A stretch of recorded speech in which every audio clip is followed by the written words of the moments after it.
2025-26 আর্থিক বছরের ঐক্যশ্রী স্কলারশিপের ফ্রেশ অ্যাপ্লিকেশন ইতিমধ্যে শুরু হয়ে গিয়েছে। আপনারা ঐক্যশ্রী 2025-26 আর্থিক বছরের স্কলারশিপের জন্য অনলাইনের আবেদন সহজে করে নিতে পারবেন। আজকের ভিডিওর মাধ্যমে আপনাদের দেখিয়ে দেব আপনারা এই অনলাইনের ফ্রেশ অ্যাপ্লিকেশন কিভাবে করবেন। তো এই প্রসেসটি দেখার জন্য ভিডিওটি সম্পূর্ণ দেখবেন এবং চ্যানেলে যদি নতুন এসে থাকেন অবশ্যই চ্যানেলটি সাবস্ক্রাইব করে সাথে থাকবেন এরকমই নিত্য নতুন টেকনিক্যাল আপডেট পাওয়ার জন্য। তো এই মুহূর্তে আপনারা স্ক্রিনে একটি ঐক্যশ্রী স্কলারশিপের ব্যানার দেখতে পাচ্ছেন। এখানে বলা আছে পশ্চিমবঙ্গের সংখ্যালঘু ছাত্রছাত্রীদের জন্য স্কলারশিপ প্রকল্প।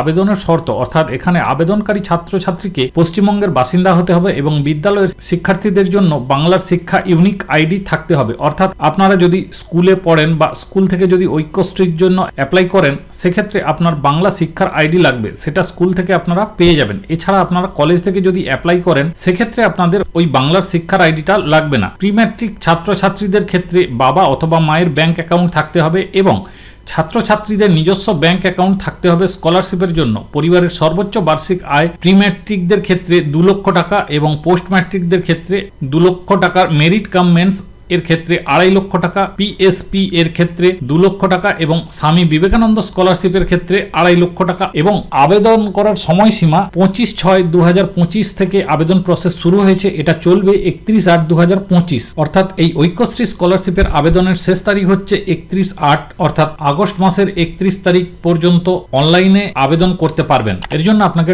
WBMDFC স্কলারশিপ এই পোর্টালটি ওপেন করতে হবে। এই ধরনের একটা পোর্টাল আপনাদের সামনে এসে যাবে। এখান থেকে স্টুডেন্ট প্যানেলে যে অপশনটা আছে এই স্টুডেন্ট প্যানেলে আপনারা ক্লিক করবেন। এখানে ক্লিক করার সাথে সাথে আপনাদের পোর্টালের স্টুডেন্ট প্যানেলটি এখানে এসে যাবে। এখান থেকে দেখুন ফ্রেশ রেজিস্ট্রেশন 2025-26 যে অপশনটা আছে এই অপশনটার উপর আপনারা ক্লিক করবেন। এখানে ক্লিক করার পর স্টুডেন্ট রেজিস্ট্রেশন পেজটা এসে যাবে। এখান থেকে আপনাদেরকে ফিল আপ করে নিতে হবে। প্রথমেই আছে দেখুন ডোমিসিয়াল স্টেট অর্থাৎ আপনি যে রাজ্য থেকে অ্যাপ্লাই করতে চলেছেন সেই রাজ্যের নামটা এখানে সিলেক্ট করা থাকবে। এরপর এখান থেকে আপনাকে ডোমিসিয়াল ডিস্ট্রিক্টটা সিলেক্ট করতে হবে অর্থাৎ আপনি যে জেলা থেকে অ্যাপ্লাই করছেন। তারপর দেখুন আছে এখানে ব্লক বা মিউনিসিপ্যালিটি। এখান থেকে আপনি যদি ব্লক এরিয়া হয়ে থাকেন তাহলে ব্লক এরিয়া সিলেক্ট করবেন, মিউনিসিপ্যালিটি হলে মিউনিসিপ্যালিটি সিলেক্ট করবেন। তো আমি ব্লক এরিয়া থেকে অ্যাপ্লাই করছি সেজন্য ব্লক সিলেক্ট করলাম। এরপর এখান থেকে ব্লকগুলো এসে যাবে ড্রপ ডাউনে, আপনি আপনার ব্লকটা সিলেক্ট করে নেবেন। করার পর গ্রাম পঞ্চায়েত এসে যাবে, এখান থেকে গ্রাম পঞ্চায়েতটা সিলেক্ট করে নেবেন। সিলেক্ট করে নেওয়ার পর আপনাদের এখানে স্টুডেন্ট ইনফরমেশনে প্রথম দেখুন স্টুডেন্ট নেম, এখানে আপনার ছাত্র বা ছাত্রীর নামটা লিখবেন। First name, middle name, last name হিসেবে এখানে নামটা লিখে দেবেন। তারপর দেখুন আছে ফাদার নেম, এখানে পিতার নাম লিখবেন। তারপরে আছে এখানে মাদার নেম অর্থাৎ মায়ের নামটা এখানে লিখে দেবেন স্টুডেন্টের। জেন্ডারটা এখান থেকে সিলেক্ট করবেন, মেল ফিমেল যেটা সেটা টিকমার্ক দিয়ে দেবেন। টিকমার্ক দেওয়ার পরে এখানে দেখুন রিলিজিয়ান, যে ধর্মের স্টুডেন্ট সেটা এখান থেকে সিলেক্ট করে নেবেন। সিলেক্ট করে নেওয়ার পর এখানে ডেট অফ বার্থ অর্থাৎ স্টুডেন্টের জন্ম তারিখটা এখান থেকে ক্লিক করবেন এবং দেখবেন ক্যালেন্ডারটা ওপেন হবে। এই ক্যালেন্ডার থেকে আপনি সিলেক্ট করে নেবেন। এরপর এখান থেকে একটি মোবাইল নাম্বার দেবেন, স্টুডেন্টের একটা ভ্যালিড মোবাইল নাম্বার এখানে লিখে দেবেন। লিখে দেওয়ার পর দেখুন সেভিং ব্যাংক অ্যাকাউন্ট অপশন চাওয়া হয়েছে, এখানে স্টুডেন্টের ব্যাংক অ্যাকাউন্ট নাম্বারটা এখানে লিখে দেবেন। অর্থাৎ যে ব্যাংকের ডিটেলসটা দিচ্ছেন সেই ব্যাংকের অ্যাকাউন্ট নাম্বারটা লিখবেন এবং অ্যাকাউন্ট নাম্বারটা রিএন্টার করবেন। এখানে আবার সেভিংস ব্যাংক অ্যাকাউন্ট নাম্বারটা পুনরায় লিখতে হবে। লিখার পর এখানে দেখুন আইএফএসসি কোড, এখানে ব্যাংকের আইএফএসসি কোডটা দেবেন। ব্যাংকের আইএফএসসি কোড লেখার পর ব্যাংকের ডিটেলসটা শো করে যাবে। এরপরে নেম অর্থাৎ ব্যাংক অ্যাকাউন্টে যার নামে অ্যাকাউন্ট রয়েছে তার নামটা এখানে লিখে দিতে হবে। তো এখানে যদি স্টুডেন্টের নিজস্ব অ্যাকাউন্ট থাকে তাহলে সেলফ করবেন, সেলফ করলে অটোমেটিক নামটা এখানে চলে যাবে। এবং প্রি ম্যাট্রিকদের ক্ষেত্রে যদি বাবার অ্যাকাউন্ট বা মায়ের অ্যাকাউন্ট থেকে থাকে সেক্ষেত্রে ফাদার্স নেম সিলেক্ট করবেন বা মায়ের অ্যাকাউন্ট দিলে মাদার্স নেম সিলেক্ট করে নেবেন। আর নিজস্ব অ্যাকাউন্ট থাকলে নিজে সেলফ করবেন, অটোমেটিক নামটা এখানে এসে যাবে। এখানে দেখুন ব্যাংকের আইএফএসসি কোড দেওয়ার পরেই সাথে সাথে ব্যাংকের ডিটেলসটা শো করে যাচ্ছে, ব্যাংকের name, branch, IFSC code, address সমস্ত কিছু শো করে যাচ্ছে। এরপর এখানে আপনারা ক্যাপচাটা লিখবেন। ক্যাপচা লেখার পর সাবমিট অ্যান্ড প্রসিড অপশানে ক্লিক করবেন। এরপর আপনাদের রেজিস্ট্রেশনের সেকেন্ড স্টেপে নিয়ে যাওয়া হবে। প্রথমে দেখুন শিক্ষা প্রতিষ্ঠানের জেলাটা অটোমেটিক এখানে এসে যাচ্ছে যেহেতু আপনি এখন রেজিস্ট্রেশন করার সময় জেলাটা সিলেক্ট করেছিলেন। সিলেক্ট করার পর এখানে দ্বিতীয় নম্বরে আছে দেখুন ব্লক বা মিউনিসিপ্যালিটি। এখানে শিক্ষা প্রতিষ্ঠানের ডিটেলস অর্থাৎ আপনার স্কুল বা ইউনিভার্সিটির যদি ব্লক এরিয়া হয়ে থাকে তাহলে ব্লক টিকমার্ক দেবেন। যদি মিউনিসিপ্যালিটি হয় মিউনিসিপ্যালিটিতে টিকমার্ক মার্ক দেবেন। আপনার ক্ষেত্রে যেটা হবে আপনি সেটা সিলেক্ট করবেন। এরপরে আছে কারেন্ট শিক্ষা প্রতিষ্ঠানের নাম, এখান থেকে ড্রপ ডাউনে এসে যাবে যে শিক্ষা প্রতিষ্ঠান আপনার, সেটা কিন্তু এখান থেকে আপনারা সিলেক্ট করে নেবেন। সিলেক্ট করে নেওয়ার পর এখানে কারেন্ট কোর্স অর্থাৎ কোন ক্লাসে এখন আপনি পড়ছেন সেটা এখান থেকে সিলেক্ট করতে হবে। সিলেক্ট করে নেওয়ার পর দেখুন name of last examination pass, এখান থেকে শেষ কোন ক্লাসে পাস করেছেন সেটা এখানে সিলেক্ট করবেন। এরপর আছে name of the board council university, অর্থাৎ আপনি কোন বোর্ডের আন্ডারে পড়াশোনা করেছেন বা কোন ইউনিভার্সিটি থেকে পড়াশোনা করেছেন সেটা এখানে সিলেক্ট করবেন। এখানে সিলেক্ট করার পর নিচে দেখুন ইয়ার অফ পাসিং, অর্থাৎ লাস্ট পাস করেছেন কত সালে সেটা এখান থেকে সিলেক্ট করতে হবে, এবং পার্সেন্টেজ অফ লাস্ট এক্সাম, অর্থাৎ শেষ পরীক্ষার কত পার্সেন্টেজ মার্কস পেয়েছেন সেই পার্সেন্টেজ এখানে লিখে দেবেন। লিখে দেওয়ার পর এখানে অ্যানুয়াল ফ্যামিলি ইনকাম, অর্থাৎ আপনাদের পরিবারের বাৎসরিক আয় কত সেটা এখান থেকে লিখতে হবে। লিখার পর যদি আপনাদের মেল আইডি থেকে থাকে তাহলে একটা মেল আইডি এখানে লিখে দেবেন, এবং পাসওয়ার্ড এবং কনফার্ম পাসওয়ার্ড, এখানে একটা পাসওয়ার্ড ক্রিয়েট করবেন। এবং ডান দিকে যে স্টুডেন্ট ইনফরমেশনটা রয়েছে সেই ডিটেলসটা দেখুন, আপনি যে রেজিস্ট্রেশন করলেন সেই ডিটেলসে যদি আপনার কোনো ভুল থেকে থাকে তাহলে আপনারা এডিট অপশানে ক্লিক করে পুনরায় আবার এডিট করে নিতে পারবেন। এইভাবে সমস্ত ডিটেলসটা ফিল করে নেবেন। তো এখানে একটা জিনিস আপনারা দেখবেন, আমি আগে থেকেই বলে রাখলাম যে আপনাদের স্কুলের বা বিদ্যালয়ের যদি আপনারা পড়াশোনা করেন সেক্ষেত্রে আপনাদের এখানে বাংলা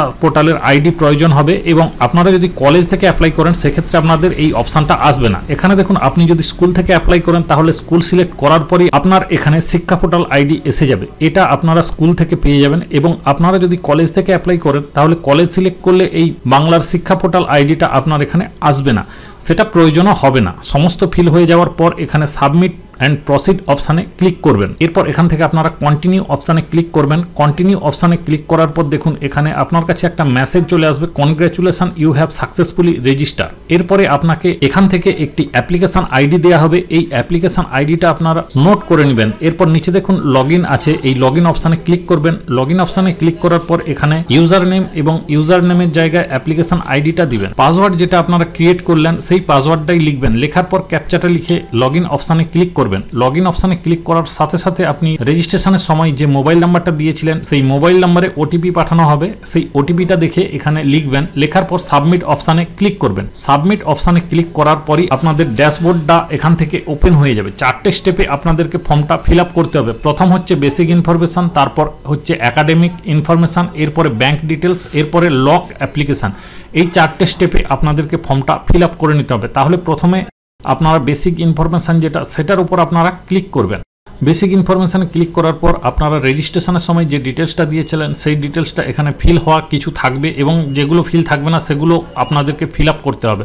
যেমন এখানে কাস্ট, এই কাস্টটা আপনারা এখান থেকে সিলেক্ট করবেন। সিলেক্ট করার পর ম্যারিটাল স্ট্যাটাস অর্থাৎ বিবাহিত না অবিবাহিত সেটা এখান থেকে সিলেক্ট করে নিতে হবে। সিলেক্ট করে নেওয়ার পর দেখুন যে গার্জেন বা অভিভাবকের নেম, হাজবেন্ড নেম, এটা এখান থেকে ব্ল্যাঙ্ক থাকলে এটা আপনারা ফিল করে নেবেন। এরপর নিচের দিকে দেখুন আছে অ্যাড্রেস ডিটেলস। এখানে প্রথমে আছে পার্মানেন্ট অ্যাড্রেস অর্থাৎ স্থায়ী ঠিকানা আপনার দিতে হবে। এখানে আপনার স্টেট এবং ডিস্ট্রিক্টটা সিলেক্ট করা আছে, এবং যে ব্লক করেছেন সেটাও সিলেক্ট করা থাকবে। শুধুমাত্র আপনারা এখানে village, post office, police station এবং পিনকোড নাম্বার এটা ফিল আপ করে নেবেন। এটা ফিল আপ করে নেওয়ার পর নিচে দেখুন প্রেজেন্ট অ্যাড্রেস। প্রেজেন্ট অ্যাড্রেস যদি আপনাদের permanent address present address same হয়ে থাকে তাহলে চেক বক্সে টিক দিয়ে দিবেন, তাহলে অটোমেটিক ফিল হয়ে যাবে। যদি আপনাদের স্থায়ী ঠিকানা বা বর্তমান ঠিকানা আলাদা হয়ে থাকে সেক্ষেত্রে আপনারা এটা ম্যানুয়ালি ফিল আপ করে নেবেন। এরপরে একদম নিচে আছে ইনফরমেশন, এখান থেকে আপনাদের কিছু অতিরিক্ত তথ্য দিতে হবে। প্রথমে দেখুন বলা আছে আধার নাম্বার, এখানে স্টুডেন্টের আধার নাম্বারটা লিখে দেবেন। কনফার্ম আধার নাম্বার, এখানে পুনরায় আবার স্টুডেন্টের আধার নাম্বারটা লিখে দেবেন। লিখে দেওয়ার পর ক্লাস 10 রেজিস্ট্রেশন নাম্বার এখানে অর্থাৎ মাধ্যমিকের রেজিস্ট্রেশন নাম্বারটা এখানে লিখে দেবেন। এরপর দেখুন বলা আছে আপনি কি অন্য কোনো রাজ্য বা কেন্দ্র সরকারের বৃত্তির জন্য কোনো আবেদন করেছেন, যদি করে থাকেন তাহলে ইয়েস করবেন, না হলে এটা নো করে দিবেন। এরপর টিক বক্সে টিক দিয়ে আপনারা সাবমিট অ্যান্ড প্রসিড অপশানে ক্লিক করবেন। এরপর আপনারা নেক্সট স্টেপ অর্থাৎ একাডেমিক ইনফরমেশনে যাবেন। একাডেমিক ইনফরমেশনে যাওয়ার পর প্রথমে বলা আছে দেখুন প্রিভিয়াস ইনস্টিটিউশন নেম অর্থাৎ আপনাদের পূর্ববর্তী শিক্ষা প্রতিষ্ঠানের নাম। যদি আপনারা যে ইউনিভার্সিটিটা আপনারা এখন বর্তমানে পড়াশোনা করছেন সেই ইউনিভার্সিটিটাই যদি প্রিভিয়াস ইউনিভার্সিটি হয়ে থাকে বা ইনস্টিটিউশন হয়ে থাকে তাহলে এখানে টিক বক্সে টিক দিয়ে দিবেন, অটোমেটিক নামটা ফিল হয়ে যাবে। যদি অন্য হয়ে থাকে তাহলে এখানে আপনাদের আগের শিক্ষা প্রতিষ্ঠানের নামটা লিখে দিতে হবে। লিখে দেওয়ার পর দেখুন এখানে কারেন্ট ডিটেলসটা যেহেতু ফিল আপ করেছেন অটোমেটিক এসে যাচ্ছে নিচের দিকে প্রেজেন্ট একাডেমিক ডিটেলস, তো এসে যাচ্ছে যেটা কারেন্ট ছিল। এরপরে দেখুন এখানে আছে আপনি কি হোস্টেলে থাকেন, যদি থেকে থাকেন তাহলে ইয়েস করবেন, না হলে এটা নো অপশানে ক্লিক করবেন। এরপর দেখুন name of board council university, এখান থেকে আপনাদের বোর্ড কাউন্সিল ইউনিভার্সিটি এখান থেকে আপনারা সিলেক্ট করে নেবেন। ড্রপ ডাউনে এসে যাবে এবং কোর্সের সময়কাল আপনাদের এই কোর্সটা কত বছরের সেটা এখান থেকে সিলেক্ট করবেন। 1 ইয়ার, 2 ইয়ার, 3 ইয়ার যেটা আপনাদের হবে সেটা সিলেক্ট করে দিবেন। সিলেক্ট করে নেওয়ার পর এখানে সাবমিট অ্যান্ড প্রসিড অপশানে ক্লিক করবেন।